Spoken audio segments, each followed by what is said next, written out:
Hello and welcome. If you're in your 60s or beyond, this video is for you.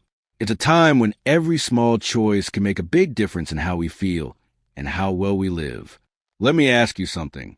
Living alone, does it mean freedom and peace, or could it be silently affecting your health in ways you didn't expect?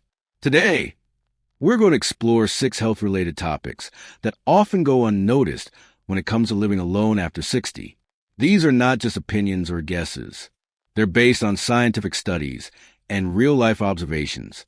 Here's what we'll discuss. 1.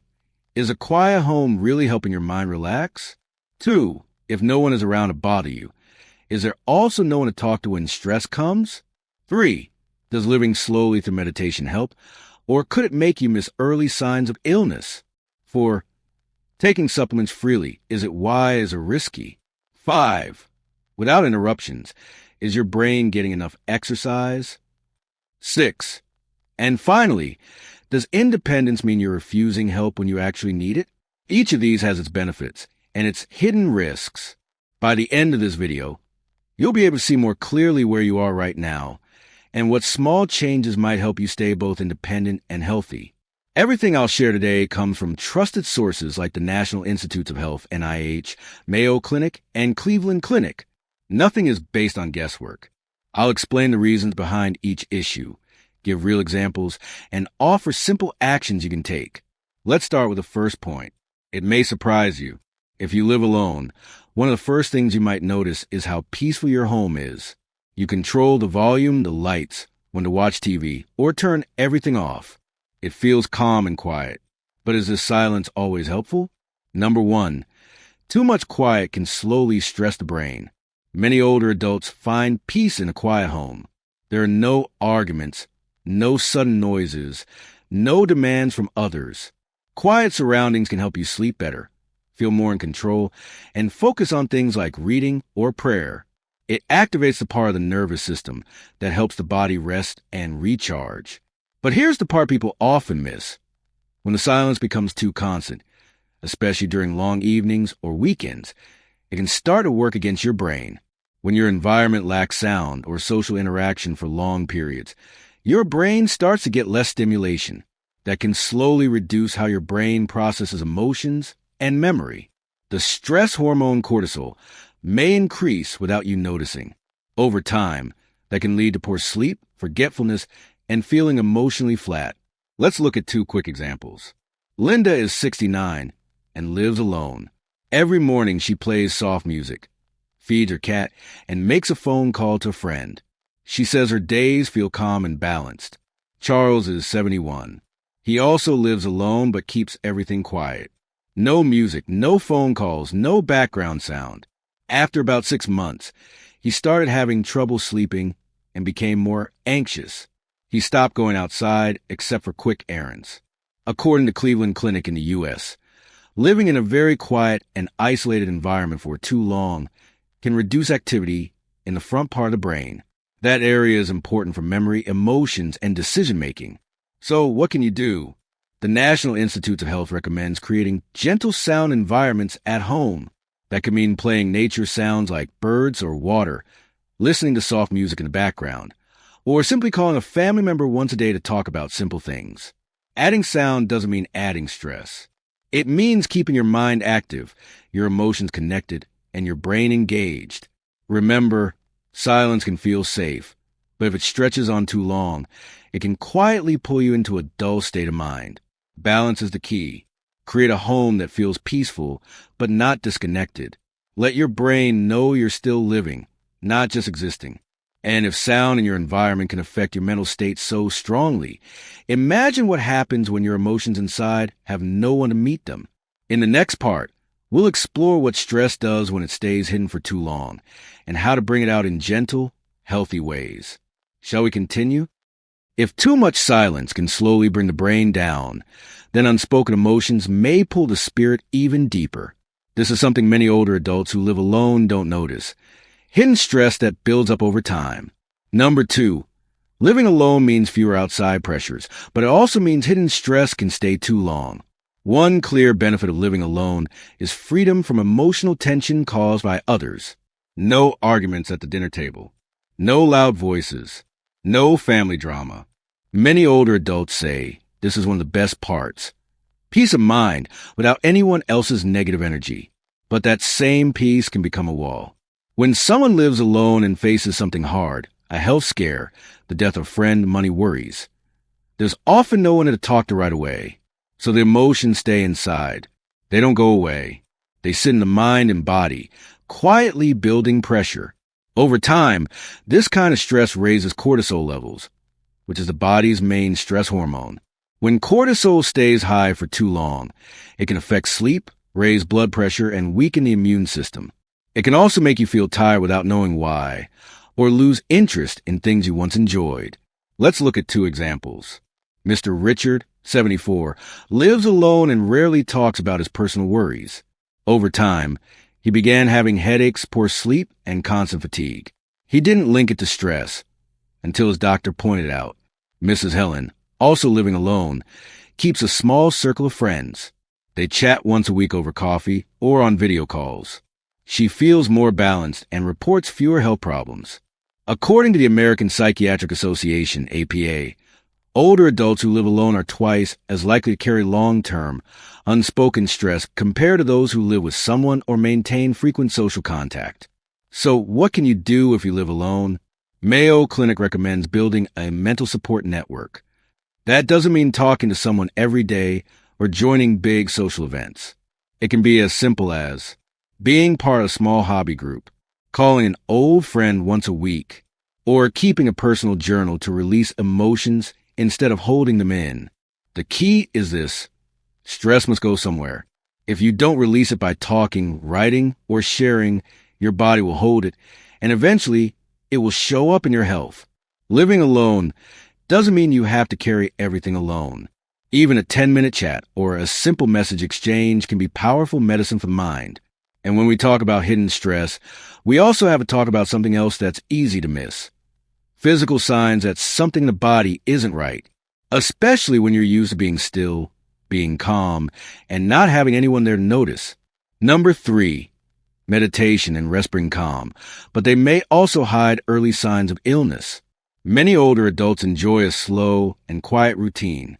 Meditation, reading, and sitting quietly are all healthy activities that help reduce anxiety, improve sleep, and make the heart beat more gently. These practices support emotional balance and mental clarity. Research shows that meditation can lower blood pressure and reduce symptoms of depression, especially in people over 60. But this quiet, peaceful routine can have a downside too. When you live alone, there's no one else watching you day by day.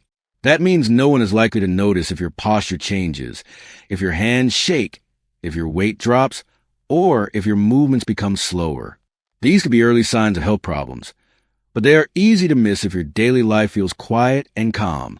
Let's take two real-life situations. Mrs. Susan, 70, lives alone and meditates every day. She feels relaxed, but she didn't notice that she had lost several pounds and was moving more slowly. Nearly 4 months passed before she found out she had low iron and muscle loss. Mr. Daniel also practices meditation each morning, but his son visits once a week. During a recent visit, his son noticed his left hand was slower than usual.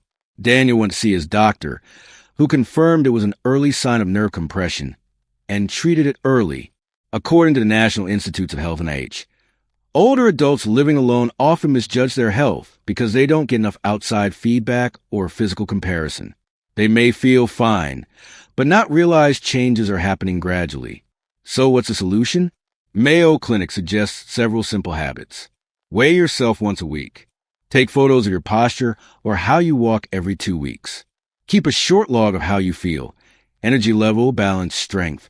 These small records help you see yourself from the outside, even when no one else is around. And if you ever go to a doctor, these notes can be very helpful. Meditation is a great tool, but it doesn't replace the need to check in with your body. Don't let peace and stillness become a reason to miss warning signs. Keep your mind calm, but your eyes alert. Awareness keeps you safe. And speaking of awareness, there's another area of daily life that often goes unchecked when living alone. Who reminds you to take your supplements? Who checks if you're taking too much or something you don't need at all? Let's continue with that in the next part. When no one is around to remind you, everything about healthcare becomes your own choice, from when to take medicine to what supplements to buy. But does freedom always mean safety? Number 4, being in control of your supplements feels good, but it's easy to overdo or get it wrong. Living alone means you decide what you eat, what pills you take, and when. That kind of independence can be a great thing. Many older adults actively choose to add vitamins and supplements like omega-3, calcium, or vitamin D to help protect their bones, heart, and memory. There's no one pushing back, and no need to explain yourself to anyone. But without someone to talk to or check with, this freedom can turn into a guessing game. Some people believe that more is better, so they start adding extra pills to their daily routine. Others may see something online or hear advice from a friend, and then buy several types of supplements without checking if they work well together or if they might affect any current medications.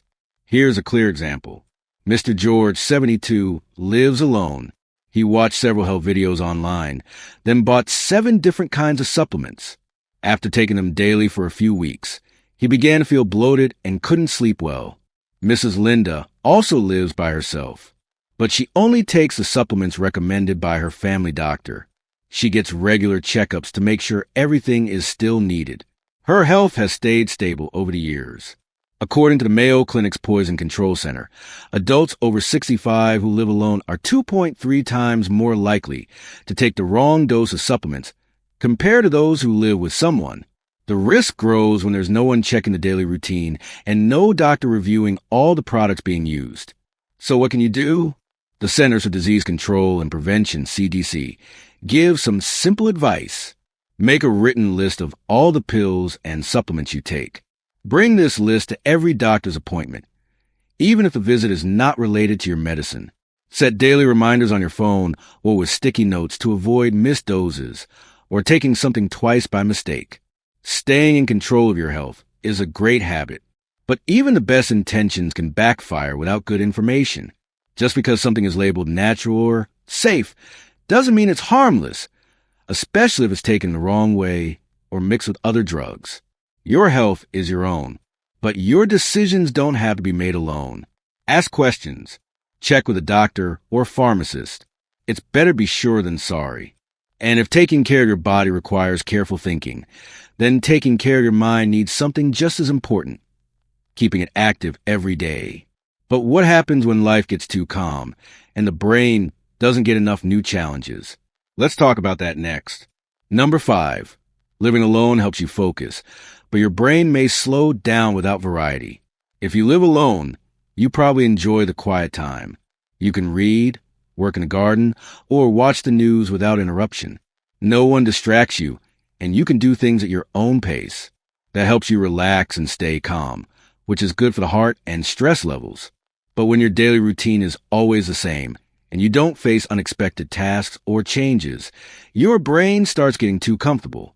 And just like muscles that don't move enough, the brain begins to lose its quickness. The brain is built to handle multiple tasks. Talking while cooking, solving a small problem while walking, helping someone while also thinking about something else. These situations force your brain to stay flexible, alert, and ready to adapt. Without them, mental reactions may slow down. Let's look at an example.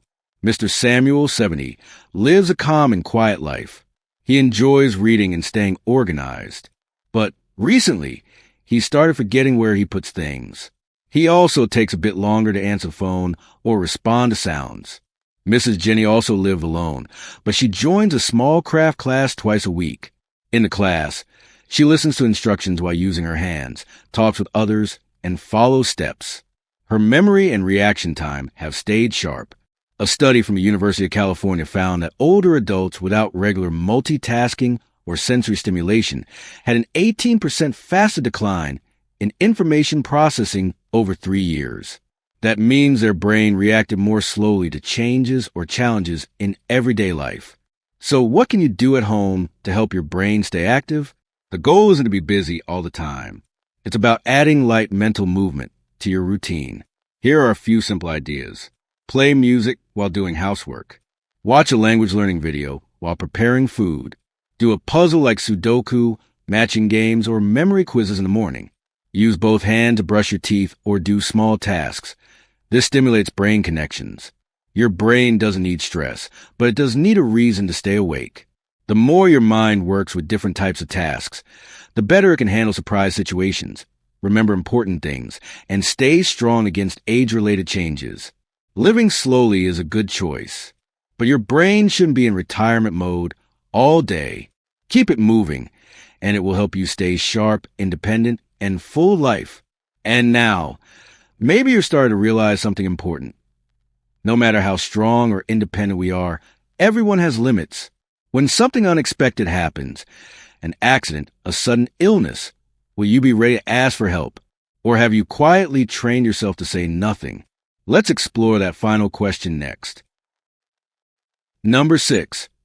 Independence builds confidence, but it can also stop you from asking for help when it really matters. Have you ever slipped in the kitchen, felt dizzy after a cold, and thought, "It's okay, I'll be fine in a few minutes. No need to bother anyone"? This is something many people who live alone have experienced. It's a good habit to be independent, but sometimes it can also hold you back. Being self-reliant brings a strong sense of control. You cook your own meals, go to the doctor on your own, and keep your home in order. These routines help keep your dignity and give you pride in managing life on your own. For many older adults, this is a key part of staying mentally and emotionally strong. But there's another side. That same habit of doing everything alone can lead to a quiet refusal to ask for help, even in dangerous situations. You may not want to bother your children or feel guilty asking a neighbor for something small. But when symptoms like chest pain, a fall, or a fever last longer than expected, waiting too long can make the situation worse. Let's look at 2 examples. Mrs. Agnes, 73, slipped in her bathroom. She hurt her leg, but didn't tell anyone. She stayed in bed for 2 days, hoping it would get better. Instead, her leg became swollen and painful, and she had to be taken to hospital. Mr. Henry also lives alone, but he wears a wrist device that lets him call for help anytime. One day, while cooking, he suddenly felt lightheaded. He pressed a button. Help arrived quickly, and he avoided serious harm. According to AARP, a respected organization for older adults in the U.S., more than 30% of people over 65 who live alone have delayed or refused emergency care, not because they couldn't get help, but because they didn't want to bother others. That's a big number. And behind it is one simple reason: pride. So how do we stay safe while still feeling in control? Harvard Health suggests preparing safety tools in advance. That way, when something happens, you're not asking for help. You're following a smart plan. For example, install a medical alert system that works with a button or voice. Share your weekly schedule with 1 or 2 trusted people. Set up a check-in call every 2 or 3 days, even just for 5 minutes. These small actions give you safety without taking away your independence. It's not about giving up control. It's about choosing smart backup options. Living alone doesn't mean doing everything by yourself. Being independent is a strength, but knowing when to accept help is wisdom. Final thoughts, a reminder and gentle invitation to act. So far, we've explored 6 parts of solo living after 60 that can support or hurt your health, depending on how you handle them. A quiet home may calm your mind or slowly bring it down. Being free from other people's problems may also leave your own unspoken. Meditation brings peace, but may cover up early body warnings. Choosing your own supplements can help, but may lead to overload or risk. No distractions help you focus, but your brain may need more movement. And independence is a gift, but not if it blocks you from receiving care in time. None of these points are meant to scare you. They're here to help you see things more clearly and make changes where it matters. Living alone can be a beautiful chapter in life. You get to choose your pace, your habits, and your space. But to make a healthy chapter, you must stay alert, flexible, and open to small adjustments. So take a moment today. Ask yourself, which of these 6 areas am I facing right now? And what's one thing I can start doing tomorrow to make solo living not just peaceful, but also safe and full of life? Thank you for staying with me until the end of this video. If you found this helpful, Feel free to subscribe so we can keep sharing small ideas that help you live stronger, safer, and with more joy at any age. Remember, long life is not just about how many years you live. It's about how well you live each day. Wishing you clarity, strength, and calm wherever you are.